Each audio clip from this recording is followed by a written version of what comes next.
It's 7 o'clock. That wouldn't be. The Board of Trustees, Lamar Consolidated Independent School District is called to order. Regular board meeting this October 17th. We have a quorum with all members present except Ms. Kaminsky, and she possibly will be here late. So we will open the meeting with our traditional moment of silence for you to observe as you feel appropriate.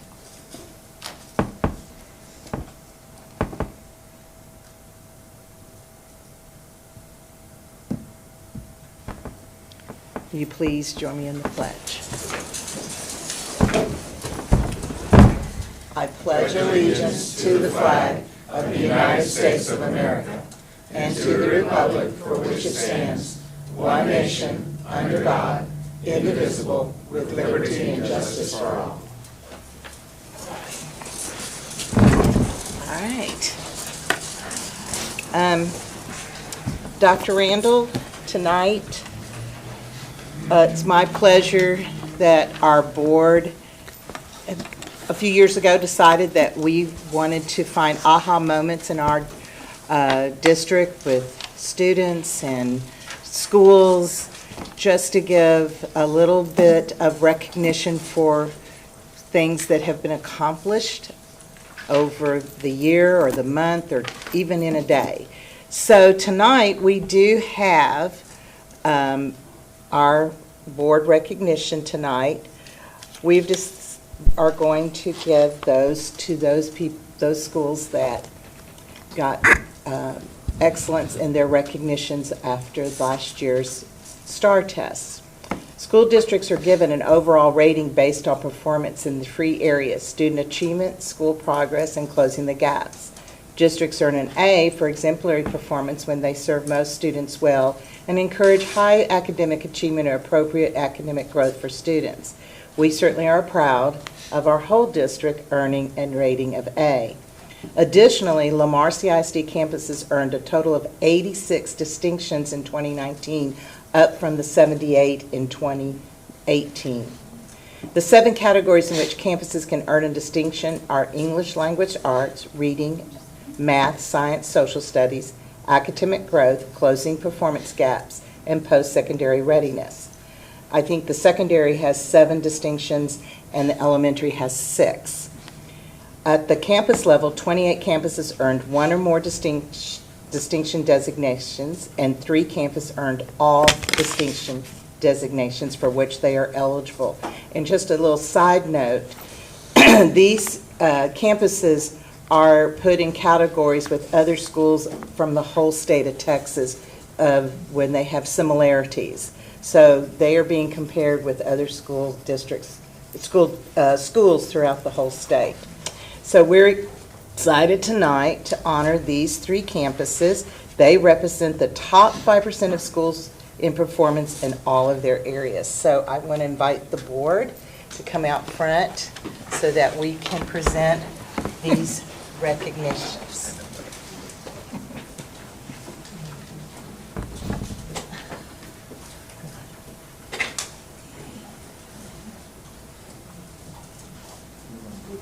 Okay. All right. All right. Can I first have Frost Elementary School?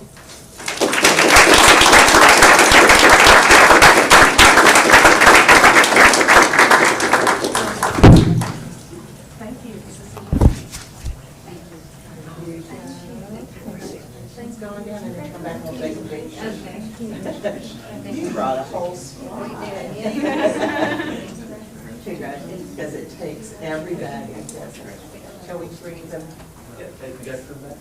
Come here. Come back. Come here. Where's Dr. Hood? Right here. With your certificate. Okay, Kyle.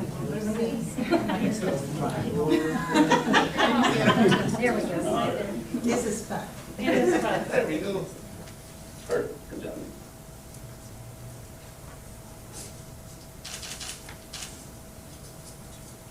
Congratulations. Thank you. Thank you.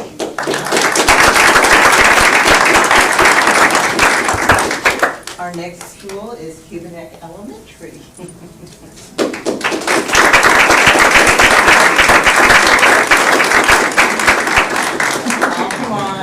Come on.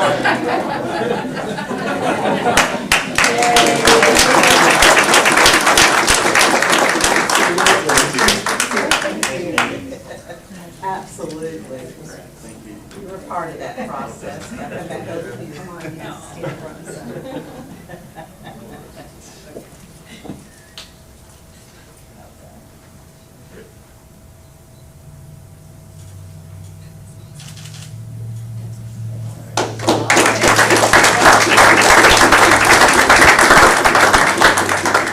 And surely not least, Williams Elementary School.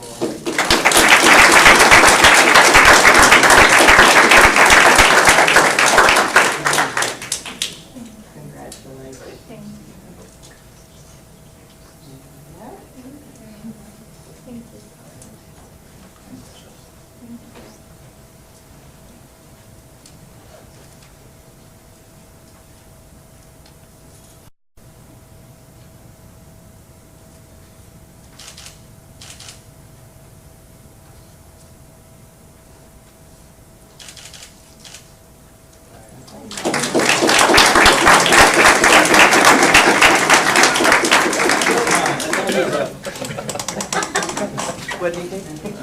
And hold that smile to me. Oh.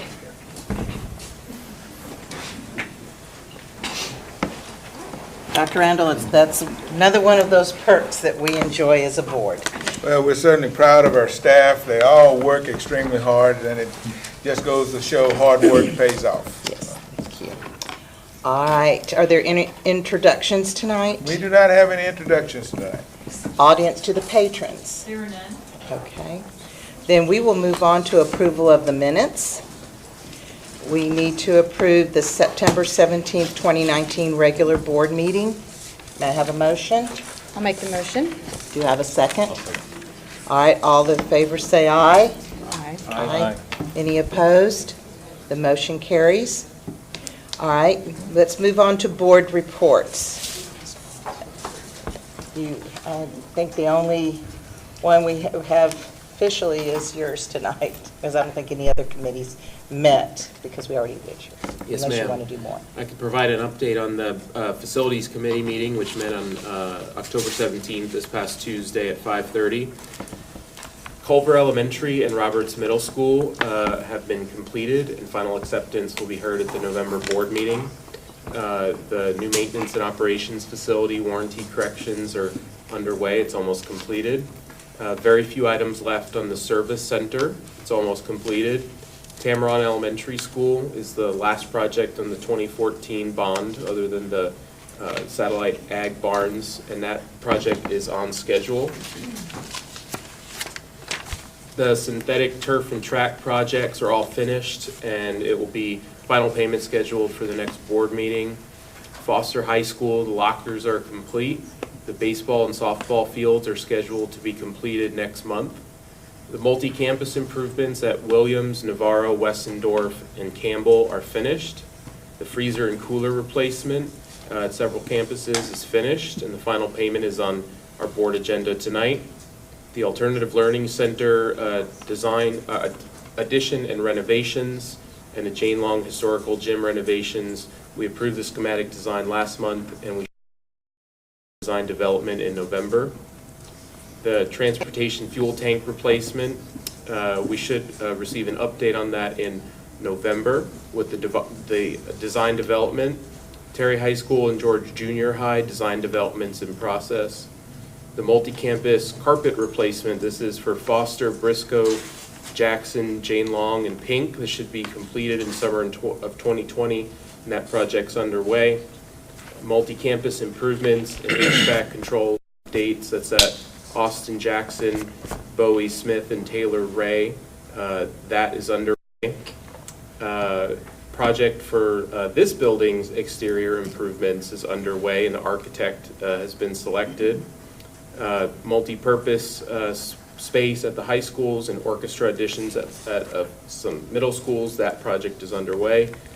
The facilities assessment and long-range plan, there have been a lot of meetings throughout the district. They're currently going through and organizing all of the data, and they're trying to get an information item for the board together by our next board meeting next month. Randall High School and Wright Junior High are on schedule. The Trailer Stadium press box, the bids open on October 31st, and there should be a contractor recommendation at our next board meeting. And then Lamar Consolidated High School and Lamar Junior High additions and renovations, the design development is in process. Okay, thank you, Ms. Trent. All right, is there any other board members that have any meetings or events they'd like to report on? Okay. I'm going to do a few, and I think a lot of us were in attendance of several of these. One was the TASB convention in Dallas, which it took us a while to get there, but we got there one way or another. With the weather, didn't quite cooperate, but it was exciting, and we learned so much, and we meet so many people, and it's good that we got to Dallas for that. I've also been this past couple of weeks, McNeil had their National Elementary Honor Society induction, and I think there's another one coming up for Redondo. It's so much fun to see those parents so proud of those 4th and 5th graders when they're inducted into NEHS. We also had this past couple of weeks the State of the Schools luncheon, and our own Dr. Randall participated in and always makes our school district proud, and several of us were there for that too. Then the next day we had the dedication of Roberts Middle School. We've had 2 college and career nights in the district, and I was only able to attend one at Foster High School, and it was well attended. And I don't know how many of the kids, but there were sure a lot of mamas over there picking up lots of brochures to take home to their children. And of course, last but not least, this past Monday, Leaf had their golf tournament. Of course, it was graciously underwritten by Rice and Gardner. We even got Dr. Randall out on the golf course. I don't know how much he got out of the golf cart. I'm still hurting today. They had 123 golfers, and they raised, I think they netted $48,000 towards Leaf. And since I've just finished being one of the ones reading those grants, we better have quite a bit of money. And thank you again to Rice and Gardner, and of course to Janet Knight for all she does to keep our foundation moving and getting those grants and helping all our teachers and schools. So it has been a very busy few weeks since we met last. All right. Dr. Randall, do you have any reports? I do not, Madam Chair. Okay, so we can move on to creating a consent agenda. I'm going to read the agenda item if you need one pulled, and I think we do need to pull 4 because we won't take action on that. Correct? That's correct. Yes, ma'am. Okay. All right. A1, A2, A3, B1, B2, B3. We will pull B4,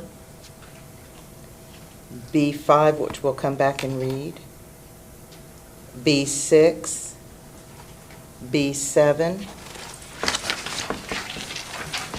B8, B9, B10, B11, B12, B13, B14. I'd like to pull B15, C1, and D1. All right. So I'll go back through that one more time. A1, 2, and 3. B1, 2, 3, 5, 6, 7, 8, 9, 10, 11, 12, 13, 14. C1 and D1. Do I hear a motion to accept the consent agenda? I make the motion. You make the motion. You'll second. All in favor say aye. Aye. Any opposed? The motion carries. All right, going back to page 57 was the, if anyone wanted to be nominated for the position 4B on the Texas Association of School Boards. We don't have to put in a nomination, or we just don't take any action on it unless someone wished to be nominated. Okay. All right, so we just don't take any action. All right. All right, we can move back to page 66. Ms. Gonzalez, would you read the resolution for me, please? Yes. Whereas parent and family involvement in the lives of children is critical to their success, and whereas extensive research has shown parental involvement in education increases the likelihood of student success and is critical to students achieving high levels of academic achievement and performance, and whereas the objectives of Parent Involvement Week are to promote a greater knowledge of the efforts being made in the district to encourage parental involvement in education, to provide a greater awareness of the parent-family involvement activities and resources that are available to parents and families of school-aged children, and to promote a greater understanding of the responsibilities shared by parents, schools, and the community to ensure high student achievement. And whereas Parent Involvement Week will bring greater awareness of the importance of parent and family involvement in the schools. Therefore, the Board of Trustees of the Lamar Consolidated Independent School District declares the week of November 11th through 15th, 2019 to be Parent Involvement Week in the Lamar Consolidated Independent School District. Thank you. And I know that a lot of the schools will start putting out there all their fun activities they will have that week. All right, the other one that was pulled was B15. I think we need to make a motion to accept the parent and family engagement. It's outlined, basically. Is that what you're calling it for right now? I'll make that motion. Okay. Do I have a second? I'll second that. All right. Now, I want to what? I'm going to do a discussion. yes, ma'am. Okay. Oh, I'm sorry. Is there anybody that had more questions or comments? I do, Madam President. Okay. So this was an idea that was born out of a conversation that we had at the Summer Leadership Institute with a fellow board member who came from Lamar CISD, and they have they call it a parent engagement committee. We're calling it, our proposal is to call it the Community and Family Engagement Committee. But basically, it's an opportunity, and what they do and what we'd like to see is that it's an opportunity for the elected leadership of the schools to be able to hear directly from the community, and for the community to be able to hear directly from us. The idea appealed because myself and Ms. Williams and Mr. Welsh, we just came off of a campaign, and we had 4 to 5 months where we were constantly talking to people in the community, and we were hearing their ideas, and we were hearing what was so great about our schools, and we were hearing ideas about what we could do better at our schools. And then once you get elected, that conversation sometimes slows down because you're not having that constant conversation, you're not out in the community, you're not having forums, you're not going door to door. So the idea appealed to us because we'd like to continue to have that conversation with the community and get that feedback, and for us to continue to be visible within the community as well. So Ms. Williams has spearheaded this and done an excellent job, and has spoken with the folks at Lamar CISD, and I know she's spoken with a lot of folks to get their ideas on kind of how this committee will work and try to bring the idea to fruition. So this committee was born, and our mission at the last meeting was to try to come up with the framework and the purpose for what this committee will be. And so there's still a lot of details that need to be worked out, and we're just trying to set out the mission and the framework for what we would like to do, and then we'll still need to continue to work with the administration and flesh out the details. But to me, the purpose is simple, and that's just to maintain a connection and open communication between the community and the board. And so my idea is this should complement the district's work in communications. It shouldn't be in spite of it or because we feel like what the district is doing with its communication is lacking, but this is a board-driven initiative, and it should complement what the district is doing. And so two different ideas. First, this is different because we'll be getting communication directly to the board members. Not all board members need to participate in the activities that we've outlined, but we'd like to have as many board members as possible come to these events so that the community can communicate directly to us, and so that way we're out in every corner of the district talking to them and listening to them. And we don't want the impression from folks in our growing district to be, I only see board members when I have a problem and I come to a board meeting, or you're running for re-election every 4 years, or you're asking me to pass a bond issue. We want to be out in the community, continuing the conversation, and part of that is hearing not just the great things that the district is doing, but also hearing the ideas that we have for what we could be doing better. So I also think that this can complement what the district is doing, because each of us sitting up here has a unique relationship with our own communities, and there's a reason that the leadership of our schools is elected. It's so that way we can be the voice for our constituents, and that the people can be driving what's happening in our schools. I also think that there's a reason that we have different districts, and so that each piece of our district, each community, will be able to have a voice what's happening in their schools too. So I think it's important with what we've outlined, that's to kick off this committee, that we're going to be reaching every corner of the district, and we're going to go to every track and see what folks are saying, and provide tailored, localized feedback on this is what's happening in your neck of the woods. You tell us what you think needs to happen in your neck of the woods. We'll tell you what we can do, and we'll be honest about what we can't do too.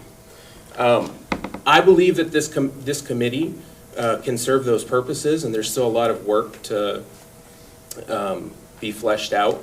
But I also think that it should be a standing committee, because the purposes should always be front of mind for this board. I think we should always be thinking about how we can better communicate our vision and how we can better hear from our community to shape that vision.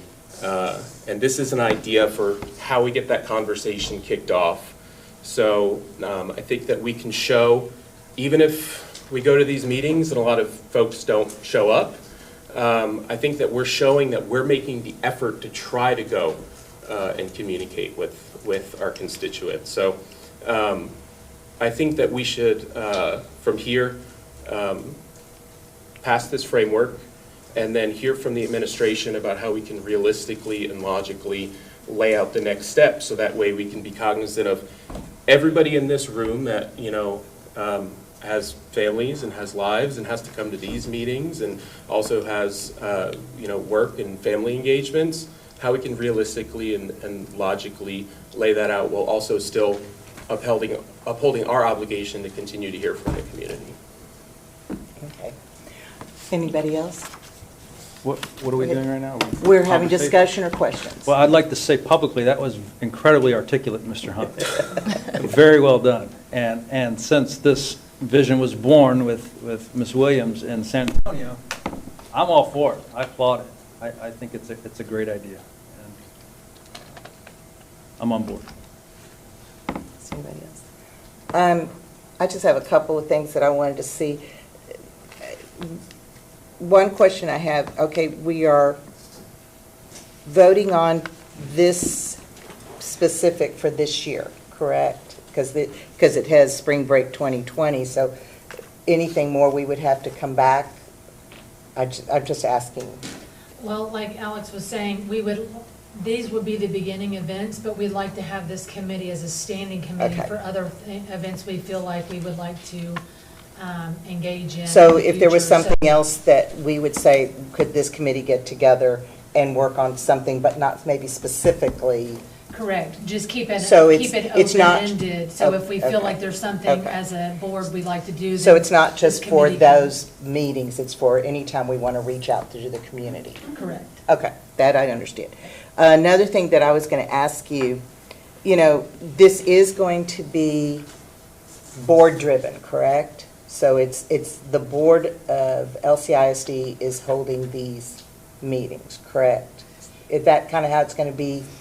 It's board-driven in the fact that it's the three of us on the committee. Well, I know that, but I mean, but it's the board. We would like as many board No, members to be there as possible. Well, of course, and like I've always said, even though I am District 2, I have 35,000 kids, so I'm definitely all in to being at as many meetings because, not only because I'm president, but because I am concerned about not just my neck of the woods, but every part of LCISD. So could I make a recommendation that when dates are being looked at, that you could come up with maybe 2 dates for that one meeting and send it to the board for seeing how many would be able, so that we would have that chance of saying, The most people With can make it. so 2 you, dates per track? correct. 2 dates. Are we talking by email? Yeah. Because we only have these meetings once a month here, so. No, it would be by email, that she would send it to, like I sent you an email this week to Ms. Fossick. So just send it to Karen, and she would send it. And it's just the same way we did for next week's. Right, see what works the best for, Right. and then we coordinate per track with the administration as Right. well, the principals. But I would work Yes. with them first and say, And we'll these come 2 up with dates 2 are. dates with them. Yes, Yes, if that sounds great. that's possible, because that way, you don't ever want them to say, well, we see the same board members at every meeting either. You want them to say, well, why, and, Mr. Hubenek's job is very expanded now, so if he can't make to a meeting, but if he sees there's a date, he might be able to make it there and look on his calendar, so. Sure, that sounds okay. good. Oh, that sounds good. And the other thing I was going to ask, if you had talked about, is some sort of evaluation survey at the end that could be on the table. So what did we do right? What did we do that you would like to see better? Because this is all new to all of us. And it would just be, in my opinion, especially after that first one, then we can tweak for the next one. Yes, I think that'd be great. Okay, so that's not a problem. I don't know if we need to put it on here, but those were just 2 comments that I had thought after I read through this again. As I appreciate the presentation, the committee is envisioning that there will be additional work to be done to Okay. determine exactly what topics will be provided, Okay. the logistical support that will be So it doesn't required need to from be the added to this. administration. And so I think that what the committee's asking tonight is just to approve this in Right. concept, and then they'll put together the details after they get some buy-in from the full board. But I'll Okay. make sure that those are part of the details. Okay, those were just 2 little things that I saw I that. think those are good. Okay, thank you. Anybody else? All right, so we have a motion and a second, so all in favor of continuing with these, let me get the family and community engagement. All, say aye. Aye. Any opposed? The motion carries. Thank you, and thank you again for all your hard work, and whatever we can do, whether we're on the committee or not, to help you, feel free to reach out, okay? All right. Okay, so at this time, the other night, we did not actually one by one go through any of all the information items. Were there any information items that anyone had a comment or a question about? Because I think we had We're talking about the goal planning. the goal planning, yes. I guess for the ABC, so for B6, the ABC committee, That's going to be for the elementary school right now? so I don't know if I'm chairing that committee, as I understand. Well, but Is that they- anything that I need to be asking? No, about? they will come back to you with the information. Okay, great. You want to want to kind of So, tell about that? one of the things we like to do is before we get the process started, give the board a timeline of the zoning process. And so we'll be working with our campuses that are impacted so they can select the parents to be on the committee. And then coming back to the board in December, we'll schedule one of the zoning committee meetings before the workshop or the board meeting. And we'll kind of go over the process before the board approves the membership and charge. And in January and February, we would hold those ABC meetings and then take it back to the board for a vote in February. Okay, because there's a lot of dates on here, so I wanted to see if I needed to put these on my calendar, so no, nothing for now. No, ma'am. Okay. And then I did have a question on the next one, if we're moving on. The instructional calendar, 186, okay.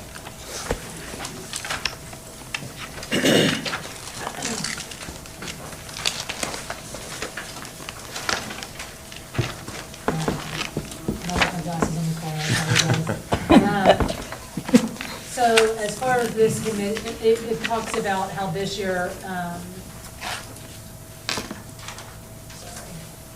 The DSIC, yeah. So who's on the committee for that? So the district-wide Student Improvement Council, it's a committee of more than 60 individuals. It's comprised of... 60? Yes, ma'am.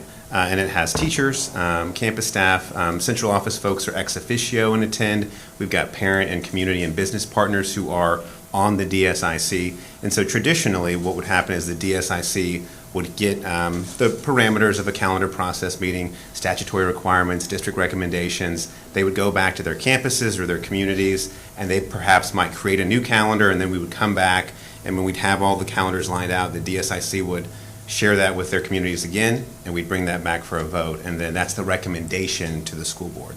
And who decides who is on that committee? The district-wide Student Improvement Council, that process is managed through the Department of Academics, and so our staff development director oversees that process in terms of, there's different terms, there's term limits as well for staff members or also parent and community members. The makeup is in statute, the number and how long, and even part of the process. Yeah, so every school district has like a district-wide Student Improvement Council or a district site-based committee. and usually there's one teacher from every campus is usually part of. At least one. At least one, depending upon how big the That's correct. school is. And in some cases, there's So more. that they take that information usually back to the schools, to their school with several, these are, what, 2 or 3 options? Mhm. Yes, And then ma'am. they vote, and then they bring that information back. So will it be clear to the parents of each school who those representatives are and that they can give their input, or how will that work? So the feedback process is managed individually by campus, but the campus principals are involved with who their DSIC rep is, and then those individuals go back to their campuses to get feedback. And so that's done in various ways to make sure that they're sharing out what those calendar options look like. I just know a lot of people have a lot of thoughts on the calendar, so I'm Well- just wondering how they're going to be expressing them. And I was going to say, we all know what happened last year. Mhm. That's probably the most I've ever heard from the general public after. Will there being be in this another position. survey? like No, there was? so. Are we changing anything this year? No And that's- Going survey. back to the way it used to be. No survey, and one of the things we want to be clear about is that last year we were utilizing the DSIC for some additional instructional initiatives. Oh, okay. And so the thought process last year was to implement a survey, which we went through and brought to the board. So we sort of deviated from the traditional DSIC process for the calendar. And so this year we're going back to that, and we're following more of the traditional plan. So there would not be any sort of feedback mechanism outside of our district-wide Student Improvement Council. They would get the options from the district. They would have an opportunity to create their own calendar options. They would all bring those back to their schools and communities, come back, have a vote, which would be a recommendation back to the school board that would make it in time for the February board meeting. And do we appoint anybody as board members or trustees to that committee? Or No, the ma'am. council? But we'll have a list of who they are. You can receive one, yes, ma'am. Okay, I'd like to definitely get Mhm. a list.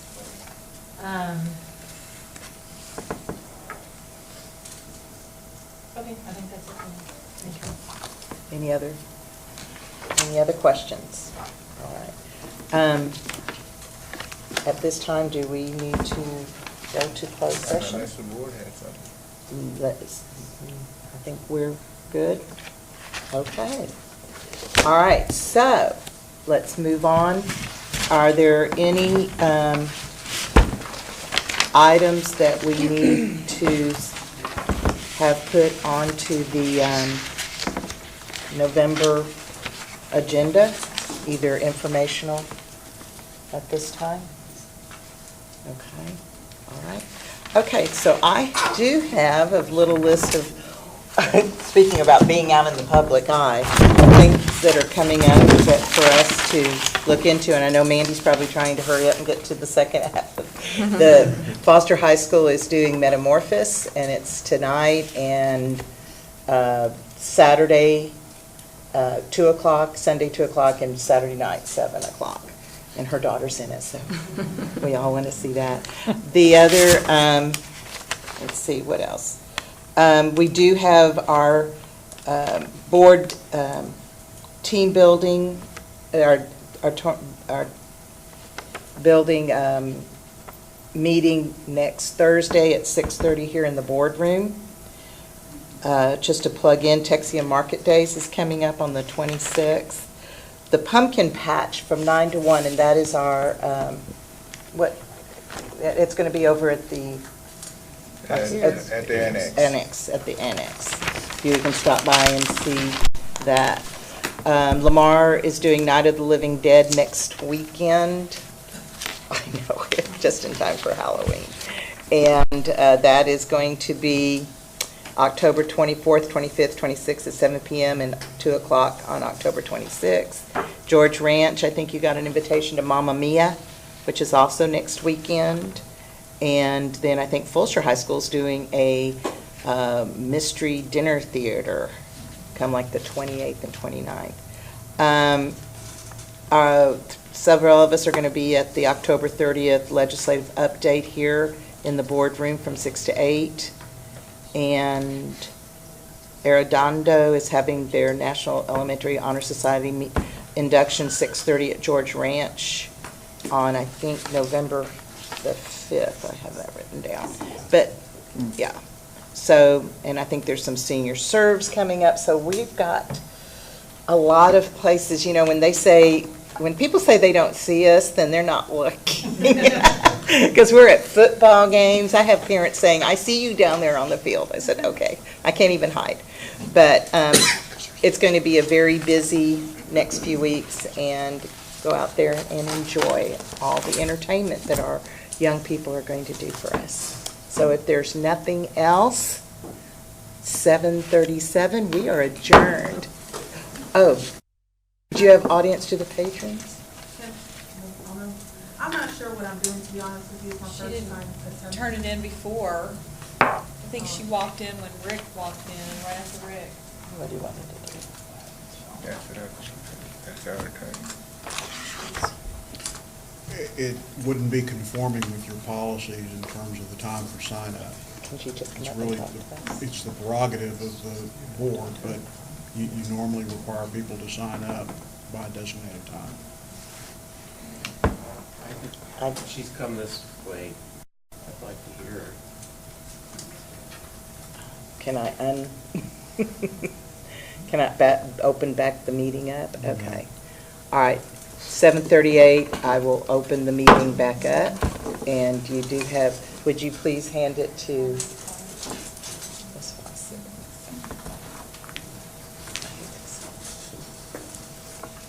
Can I go ahead? Yes, go ahead. We are now at the portion of the meeting when the board allots time to hear persons who desire to make comments to the board. Persons who wish to speak to the board must sign up to do so as they arrive, and they must indicate the topic about which they wish to speak. No presentation shall exceed 5 minutes. Delegations of more than 5 persons shall appoint one person to present their views. The board will hear the concerns, but the board cannot deliberate, discuss, or make a decision on any subject that is not posted on the agenda. Persons who speak to the board cannot complain about a district officer or employee in open session. Such concerns are heard in closed session after proper posting of the agenda item has occurred. Please state your name and address when you come to speak. And our first speaker is Christina Flores. Go ahead. Thank you. I'm actually really nervous. This is my first time doing anything like this. It's okay. Thank you for reopening. I'm here today because my daughter attends Lamar High School. We're fairly new to Lamar Consolidated, and we love it so far. way friendlier. But we have an issue with the dropping off and picking up of students at the school. There's just not enough room on that road. And I actually have pictures that I've been taking of how people are picking up kids and how people are doing just U-turns randomly on the road, almost crashing accidents. There's children that walk from the apartments and cars do not stop for them. There's constantly like kids almost getting hit in the morning. It's gonna lead to a tragedy. It really is. They have a marching pad across the street. My daughter is in, or our children are in the marching band, and they do practice a lot across the street. And dropped off at night and crossing that street. Right, there's no crossway, there's no lines on the road. We are not allowed to stop traffic for them. City of Rosenberg stopped us, what was it, 3 weeks ago? Yeah, it was actually stopped last year and then stopped again this year.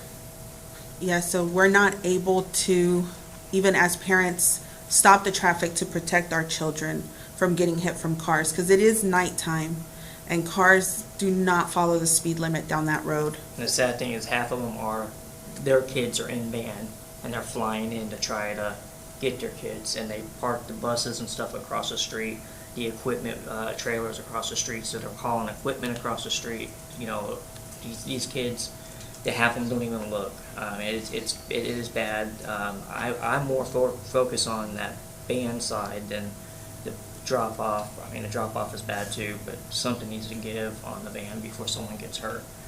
We were told last year to stop holding up traffic. We got told by the Rosenberg, if an accident does occur, we become at fault. So we asked for them to do it. That didn't happen. Again this year.